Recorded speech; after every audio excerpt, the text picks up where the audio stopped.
আসসালামু আলাইকুম। শিউলিস ফ্যামিলি থেকে আপনাদের শিউলি আপু চলে আসছি। আর ছেলে তো আজকের এই ভর্তা দেখে একদম অবাক হয়ে গেছে যে এত মজার ভর্তা।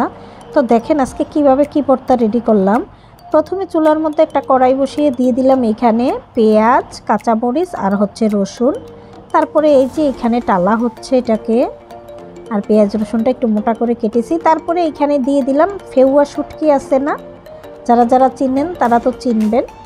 তো এগুলা হচ্ছে ফেউয়া শুটকি, ছোট ছোট করে কেটে এগুলাও দিয়ে দিলাম সাথে।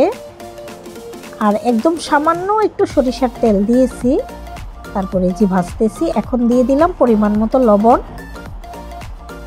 আর দিয়ে দিলাম কিছু ধনিয়া পাতা কুচি, দিয়ে এটাকে এখন ভেজে নামিয়ে নিব আর কি।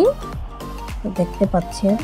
আর বড় ছেলের তো মাশাআল্লাহ প্রতিদিন শুধু ভর্তা, ওর যে এত পছন্দ ভর্তা, প্রতিদিন কিছু না কিছু ভর্তা ওর জন্য রেডি করতেই হয়। তারপরে এই যে দেখেন এটা টালা হয়ে গেছে। এখন হচ্ছে ওই যে বাটনা পিসটায় চলে আসছি, ভর্তাটা করব। আর ছেলে বলেছে ভর্তাটা যেন আজকে মিহি না করি, একটু যেন আস্ত আস্ত থাকে, খেতে গেলে যেন দাঁতের নিচে পড়ে, সেরকম একটা ভর্তা করার জন্য বলছে। তো আমি বাটনা পিস নাই, দেখতে পাচ্ছেন পেঁয়াজ, কাঁচামরিচ, রসুন, শুটকি একটু আধা ভাঙা করে নিতেছি। এই তো দেখতেই পাচ্ছেন আধা ভাঙা করে নিলাম। আর এখানে মনে হচ্ছে কি ধনিয়া পাতাটা মনে হয় একটু কম হয়ে গেছে, তাই আবার কাঁচা একটু ধনিয়া পাতাও দিয়ে দিলাম, দিয়ে আবারও একসাথে মিশিয়ে নিতেছি। এই যে দেখতে পাচ্ছেন অল্প সময়ের মধ্যে কিন্তু রেডি হয়ে যাচ্ছে ভর্তা।